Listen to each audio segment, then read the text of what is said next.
राधा राधा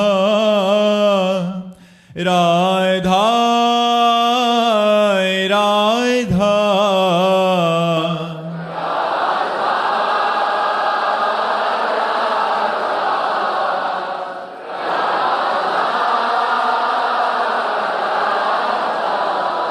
हाय राधा राधा राधा राधा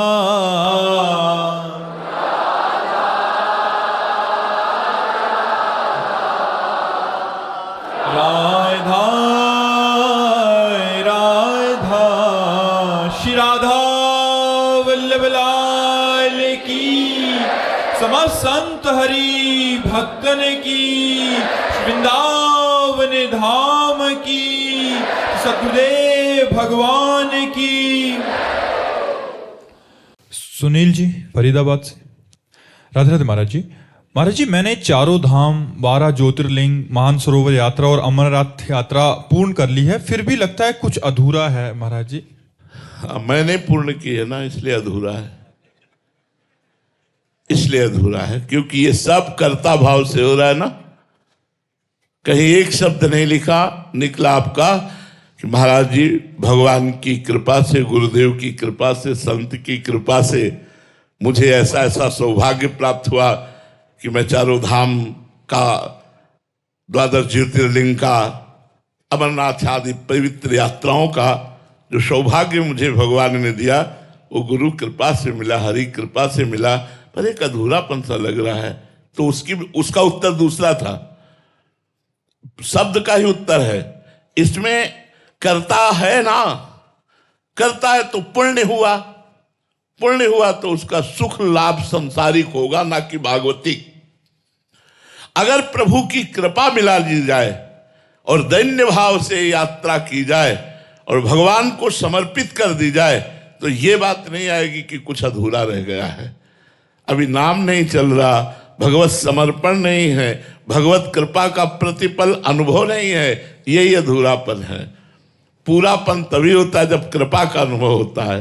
जाकी कृपा लवलेश ते मतिमंद तुलसीदास हूँ, पायो परम विश्राम, राम समान प्रभु नाही कहूं। जिस समय हम कृपा की बलिहारी जाते हैं तो कृपा बरसती है और हमें विश्राम पद दे देती, परम पद दे देती, भगवत प्रेम दे देती है। तो अभी भगवान के प्रति समर्पण की कमी ही आपको अधूरापन का अनुभव करा रही है। संत समागम करो, इसीलिए संत समागम के सामने तात स्वर्ग अपवर्ग सुख धरी तुलाए कंग, तूलनताए सकल मिली जो सुख लव सत्संग। एक क्षण में तुम्हारी बुद्धि को परिवर्तित करके भगवान में स्थित कर दे, वो सत्संग। सत्संग कौन? जो तुम्हारी बुद्धि का परिवर्तन करके सच्चिदानंद भगवान में स्थित कर दे, उसे सत्संग कहते हैं। नहीं तो सब वार्ता है, सब वाणी का विलास मात्र है। यदि परिवर्तन नहीं तो सत्संग कैसा? सत्संग वही जो परिवर्तन कर दे, शब्द घुस जाए तुम्हारे दिमाग में और जबरदस्ती तुम्हें भगवान का दास बना दे, उसे सत्संग कहते हैं। अगर ऐसे संतों का संग मिल जाए तो अधूरापन खत्म हो जाए, क्योंकि निरंतर भगवान का नाम जप करना, भगवान का स्मरण करना, ये सबसे महत्वपूर्ण बात है। और भगवान की कृपा का अनुभव करना, हर क्षण भगवान की कृपा का अनुभव करो। मनुष्य जन्म से लेकर अभी तक भगवान की कृपा ही कृपा आपके ऊपर बरस रही है। आप कृपा का अनादर कर रहे हैं, कर्ता भाव करके, मैंने ये किया, मैंने ये किया, इसीलिए वो कृपा आपके ऊपर फलीभूत नहीं हो पा रही है। अगर कृपा का आश्रय ले लो तो फिर पूरा अनुभव होने लगेगा आनंद का, अधूरापन खत्म हो जाएगा। आयुष शर्मा जी जयपुर से। राधे राधे महाराज जी। महाराज जी, क्या दृष्टा व साक्षी बनने के अभ्यास से कर्मातीत अवस्था को पा सकते हैं? जी, क्योंकि कर्म त्रिगुण की प्रेरणा से शरीर से होते हैं। स्थूल शरीर, सूक्ष्म शरीर और कारण शरीर से। किसका प्रश्न है? हाँ, जो कर्म होते हैं वो 3 गुणों की प्रेरणा से स्थूल शरीर, सूक्ष्म शरीर और कारण शरीर के द्वारा होते हैं। और जो दृष्टा है वो इन तीनों शरीरों से अलग है। जैसे मैं दृष्टा हूं, आप कर्ता हो, तो आपको फल भोगना पड़ेगा कि मुझे भोगना पड़ेगा? आपको भोगना पड़ेगा ना, क्योंकि कर्ता आप है, मैं तो दृष्टा हूं ना। तो दृष्टा निरपेक्ष है, दृष्टा असंग है, तभी वो दृष्टा होगा। वो दृष्टा मैं हूं और कर्ता प्रकृति है। गुणानुगुण वर्तन्ते मनुष्या पार्थ सर्वसा। गुणों में ही गुण वर्त रहे हैं। त्रिगुण के रचित, त्रिगुण में प्रभाव से प्रभावित होने वाला ये शरीर और त्रिगुण, इसी से सारे कर्म हो रहे हैं। अज्ञान के कारण मैं कर्ता बन गया, उसी कर्ता के कारण अहंकार, जिसे कहते हैं अहंकार विमूढ़ात्मा कर्ताहमिति मन्यते, देहाभिमान ही कर्ता भाव को प्राप्त होता है। जहां देहाभिमान कर्ता भाव को प्राप्त हुआ, वो चैतन्य घन परमात्मा स्वरूप, तो उसे पुनरपि जननम पुनरपि मरणम पुनरपि जननी जठरे शयनम अवश्य में वो भोक्तव्यम कृतम कर्म शुभाशुभम। उसे शुभ अशुभ सब कर्म भोगने पड़ते हैं। यदि वो अपने दृष्टा स्वरूप में रहे तो प्रारब्ध भोग शरीर भोगेगा, कर्ता न होने के कारण क्रियमाण निष्फल हो जाएगा, और ब्रह्म साक्षात्कार के बाद उसके सम्यक रूप से संचित कर्म भस्म हो जाएंगे, तभी वो मोक्ष को प्राप्त हो जाता है। समझ पा रहे हो आप जी? करणवीर जी पटियाला से। राधे राधे महाराज जी। महाराज जी, राम नाम मणि दीप धरु, जीह देहरी द्वार, तुलसी भीतर बाहर रहूं, जो चाहसी उजियार। महाराज जी, इस वाणी को जीवन में कैसे उतारूं कि प्रतिकूल परिस्थितियों में मन और शरीर भगवान के नाम से ना हटे और नाम स्मरण स्थिर बना रहे? जी, इसके लिए हमको दृढ़ता, अभ्यास की जरूरत है। अभ्यास योग युक्तेन चेतसा नान्यगामिना। हमें ऐसा अभ्यास करना है कि हमारा चित्त अन्य में जाए ही ना। गर्मी, सर्दी, दुख, सुख, अनुकूलता, प्रतिकूलता, संपत्ति, विपत्ति, ये आने जाने वाली है। ऐसा मानकर जैसी भी परिस्थिति हो, भगवान का नाम जप करते हुए उसे हम सह जाएं। दुख में भूले नहीं, सुख में फूले नहीं। समता को प्राप्त होकर निरंतर भगवान का स्मरण करते रहें और दीर्घ काल तक करें। यदि भोजन सही होगा और संग सही होगा तो भजन में रंग आएगा। अगर भोजन सही नहीं और संग सही नहीं तो भजन की बातें कर लो, भजन नहीं होने वाला। 2 चीजें बहुत आवश्यक हैं, आहार शुद्धि और संग शुद्धि। अगर संग शुद्ध है हमारा, मोबाइल से या बाहरी या आंतरिक वृत्ति से या बाहरी व्यक्ति से हमारा संग शुद्ध है और आहार शुद्ध है, तो हम भजन में निश्चित प्रवृत्त हो जाएंगे। और भजन धीरे धीरे खुद अनुभूतियां देने लगता है, जिससे हमें किसी से पूछना नहीं पड़ता, परमार्थ का मार्ग पुष्ट होता रहता है। तो संग साधु, सर्वथा असंगोहम पुरुषा। सर्वतो मनुष्यो असंगात संगम च साधुषु। सबसे असंग अगर संग तो संत पुरुषों का, मन से भी और तन से भी। तन ही राखि सत्संग में तो मन ही प्रेम रस भयो, सुख चाहत हरिवंश हित तो कृष्ण कल्प तरुष्यो। जो समस्त कामनाएं पूर्ण करने वाले हैं, ऐसे कल्प तरु स्वरूपा प्रणत कामदम पद्मजार्चितम धरणि मंडनम ध्येय मापदी।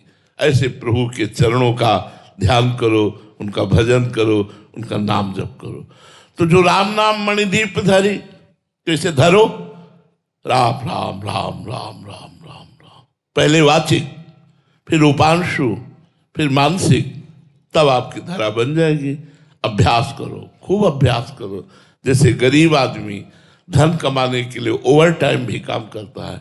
ऐसे हमें जब समय मिले तब हम नाम जप करें, समय अपना बचाएं प्रपंच से, भोगों से, गंदी बातों से, और वो समय हम प्रभु में लगाएं और जो कर्म करें वो कृष्णार्पणम वस्तु करें तो हमारा भजन बढ़ने लगे, तो हमारा हृदय आनंद से युक्त हो जाए। रश्मि दुबे जी, राधे राधे महाराज जी। महाराज जी, आत्मसम्मान और अहंकार के बीच का अंतर के बारे में समझना चाहती हूँ। अहंकार देह भाव से युक्त होता है। अभी आत्मसम्मान को जाना ही नहीं, आत्मसम्मान करोगी तो समता को प्राप्त हो जाओगी। दुख सुख में, निंदा स्तुति में, मान अपमान में आप में कोई उलझन नहीं होगी। लेकिन जब देहाभिमान को हम आत्मसम्मान मान लेते हैं तब ये बात आती है कि बस इतना ठीक है। अगर हमारे स्वाभिमान में कोई चोट पहुंचाने की कोशिश की, वो देहाभिमान ही बोल रहा है, आत्माभिमान नहीं, आत्मसम्मान नहीं। आत्मसम्मान तो सब में मेरी आत्मा विराजमान है। जैसे मेरी जिह्वा को मेरे दांत से ही चोट पहुंच गई, अब हम किस पर नाराज होंगे? ऐसे ही एक ही आत्मा जो मेरे अंदर है वही सबके अंदर है। अगर कोई मेरा अपमान करता है तो मुझे बिल्कुल रोष नहीं आना चाहिए। मुझे कोई सम्मान करता है तो बिल्कुल सुख नहीं मिलना चाहिए, क्योंकि अपने हाथ से हम अपने पैर छुए तो क्या सुख, हमारे ये हाथ से हमारे गाल में चाटा लग जाए तो क्या दुख। ऐसे ही संपूर्ण विश्व मेरा आत्मस्वरूप है। सुख और दुख, मान और अपमान, निंदा और स्तुति में जो समान होता है वो आत्मसम्मान होता है, और जो सुख दुख से प्रभावित हो जाता है, निंदा स्तुति से प्रभावित हो जाता है, वो देहाभिमान होता है। उस देहाभिमान को आत्मसम्मान में नहीं रखना चाहिए, अलग रखना चाहिए। जितेश जी गुजरात से, राधे राधे महाराज जी। महाराज जी, हम भगवान पर पूर्ण विश्वास क्यों नहीं कर पाते? पूर्ण समर्पण कैसे आए? मलिन अंतःकरण में न पूर्ण समर्पण होता है, न पूर्ण विश्वास होता है। जब हृदय निर्मल होता है तब विश्वास का प्रादुर्भाव होता है। विश्वास कोई छोटी मोटी वस्तु नहीं है। निर्मलता जितनी बढ़ती जाएगी उतने विश्वास बढ़ता चला जाएगा। नौवीं भक्ति में भगवान ने रामायण में वर्णन किया है, नवमो सरल सब सन छल ही ना, ममो भरोस ही हरस न दीना। भगवान पर भरोसा 9वें अंक पे लिखा है। जहां आत्मसमर्पण है 9 में, श्रवणम कीर्तनम स्मरणम विष्णुर्पाद सेवनम अर्चनम वंदनम दास्यम सख्यात्म निवेदनम, वहां विश्वास है। आत्मनिवेदन पर विश्वास जागृत हुआ है। तो विश्वास श्रद्धा से प्रकट होता है। यदि हम संतों पे श्रद्धा करें, उनकी वाणी पर श्रद्धा करें, भगवान पर श्रद्धा करें, भगवान की कथाएं श्रद्धा से सुने, तो निश्चित है विश्वास जागृत हो जाएगा। और बिन विश्वास भगत नहीं ते बिन द्रवहीन राम, राम कृपा बिन स्वप्न जीव न लह विश्राम। जब तक विश्वास नहीं तब तक भक्ति नहीं, जब तक भक्ति नहीं तो भगवान की कृपा का अनुभव नहीं, और जब तक भगवान की कृपा का अनुभव नहीं तब तक विश्राम नहीं मिल सकता। इसलिए श्रद्धा करो, श्रद्धा से विश्वास उत्पन्न होता है, विश्वास से भक्ति दृढ़ होती है, और भक्ति दृढ़ में आत्मसमर्पण हो जाता है। आत्मसमर्पण हो गया तो आप यंत्र हो गए, यंत्री भगवान हो गए। अब आप देखोगे कि जैसे अर्जुन का रथ भगवान हाँक रहे हैं, ऐसे मेरे जीवन की यात्रा स्वयं भगवान मेरे हृदय में बैठकर करवा रहे हैं। अब मनमानी नहीं हो रहा, अब हरिमानी हो रहा है। जैसा हरि चाह रहे हैं वैसा हो रहा है। ज्यों ज्यों राखत हो त्यों त्यों रहियत हो हरि। अब आनंद का विषय आ जाएगा। अभी तो हर्ष और शोक का विषय है, आनंद का विषय तो अभी बड़ी दूर नगरी, अभी बड़ी दूर नगरी है। देहाभिमान से छूटे तब बात बने। गुरमेल सिंह जी चंडीगढ़ से, राधे राधे महाराज जी। महाराज जी, मैं सिख परिवार से हूं। मैं आपके प्रवचनों को सुनता हूं और अपने जीवन में उतारने का पूर्ण प्रयास भी कर रहा हूं। गुरुवाणी जी का नित्य पाठ एवं नाम जप निश्चित संख्या में करने के अभी प्रयासरत में हूं। महाराज जी, फिर भी वो रस का अनुभव मेरे को कब होगा जो वास्तविक गुरुजन बताते हैं? हाँ, थोड़ा सत्व दीर्घकाल निरंतर सत्कार सेवितो दृढ़ भूमि। अगर लंबे समय तक हम आराधना करते रहें तो हमारा अंतःकरण में जो पाप बनाने वाली प्रवृत्ति है, वो दुर्वासना, जो ही दुर्वासना भस्म हुई तो ही आनंद का अनुभव आने लगेगा। अब जन्म जन्मांतरों के कितने पाप हैं अपने पास लिस्ट तो है नहीं, अपने को पता भी नहीं कितना है। तो पहले वाहेगुरु कृपा करेंगे और उनकी कृपा से हमारे जितने पूर्व पाप हैं वो जब भस्म होंगे तो हृदय निर्मल होगा, और जब हृदय निर्मल होगा तो चलते फिरते उठते बैठते सहज समाधि लग जाएगी। सहज समाधि, वाहेगुरु की कृपा में डोलोगे, मस्त डोलोगे, उन्मत्त डोलोगे, आनंद में डोलोगे। इसलिए धैर्य पूर्वक नाम जप करो और वाहेगुरु के कृपा मनाओ, और वाणी जी का जो गुरु वाणी जी है उसका आदर सहित गान और श्रवण करो, इसी से हो जाएगा। आशीष जी पश्चिम बंगाल से। राधे राधे महाराज जी। गुरुदेव, आपने कई बार सत्संग में कहा है कि जब आप सन्यास में थे कि 90 प्राणायाम करते थे तो दिमाग में एकदम भागवतिक साय मचता था और मंत्र घूमता रहता था। तो महाराज जी, हम जैसे साधकों के लिए ऐसी कोई विधि या कोई सही अनुष्ठान जिससे मतलब हमारे भी ऐसा भाव आए जैसा? देखो क्या है बच्चा कि अब बचपन से भगवान के मार्ग में थे तो हमारा लक्ष्य था भगवत प्राप्ति। तो हमें जो साधन संतों से मिलता हम उसी में लग जाते। भागवत में भगवान श्री कृष्णचंद्र जी ने कहा है कि यदि मन को एकाग्र करके अपने लक्ष्य पर दृढ़ करना है तो 10-10 प्राणायाम 3 बार करना होगा। रेचक, कुंभक और पूरक। जब ये बात हमने पढ़ी तो उसकी जानकारी की तो 10-10 क्या, हमने 30-30 प्राणायाम एक बार शुरू, मतलब ये वर्षों में, ऐसा नहीं हो कि शुरू से पहले 5-5 किए, फिर 10-10 किए, फिर 15-15, फिर 20-20, फिर 30-30 प्राणायाम एक बार खींचा मंत्र जपते हुए, कई मंत्र जपते हुए। जैसे इसकी पद्धति है 8 मंत्र जप करते हुए खींचा तो 16 मंत्र जप करते हुए रोका तो 32 में निकालना है। इससे प्राणवायु सूक्ष्म होती है। उस समय फलाहार रहते थे, थोड़ा सूक्ष्म फलाहार कर लिया, नवीन अवस्था है, साय दिमाग में मस्ता, वही मंत्र। अब 90 प्राणायाम को छोटी मोटी बात समझते हो, थोड़ी थोड़ी देर में तो एकदम उस समय भगवदाकार वृत्ति, किसी से कोई ये बातचीत तो अभी कुछ समय से शुरू हुई है, नहीं उस समय कोई किडनी भी नहीं खराब थी। तो पद्मासन में 6-6 घंटा बैठना और आसन में, तो वो तब एकाग्रता होती है। परमार्थ ऐसे लगो जैसे नशेबाज नशा ढूंढता है। जब हमारा लक्ष्य दृढ़ हो जाएगा और नशा बन जाएगा मुझे भगवत प्राप्ति करनी है, तो ये सब खिलवाड़ हो जाता है। 7-7 दिन 8-8 दिन भोजन नहीं मिला गंगा के किनारे, और वो कष्ट महसूस नहीं होता। एक कमंडल गंगा जल पीकर प्राणायाम के द्वारा प्राणों को वश में करके निरंतर भजन में रहना। अब कह दे भगवान भक्ति और ये भगवत प्राप्ति तो सरलता से भी हो जाती है जो आप कह रहे हो, तो आपको इतना कष्ट क्यों सहना पड़ा? वो इसलिए सहना पड़ा जो आज देख रहे हो ना, जो आज प्रश्न कर रहे हो ना, जो आज उत्तर मिल रहे हैं ना आपको, जो लोगों को लाभ मिल रहा है ना, ये उसका लाभ मिल रहा है। भगवान की कृपा से जो साधन बना उसी साधन का अनुभव तो आपको बता रहे। नहीं तो ज्ञान किसको नहीं है? सब महात्मा जन बैठे हुए हैं, सबको जो हम बातें बोल रहे हैं सबको कंठस्थ है, सबको याद है। पर यही बात का प्रभाव पड़ जाए इसलिए भगवान ने ऐसा साधन कराया। आप भी नाम जप करो, जितना हो सके संयम से रहो, भगवान के आश्रित रहो। निनाद कुलकर्णी जी महाराष्ट्र से। राधे राधे महाराज जी। महाराज जी, तितिक्षा क्या है और उसे जीवन में कैसे उतारा जाए? तितिक्षा का तात्पर्य होता है सहनशील। ये साधु का सबसे बड़ा गुण है।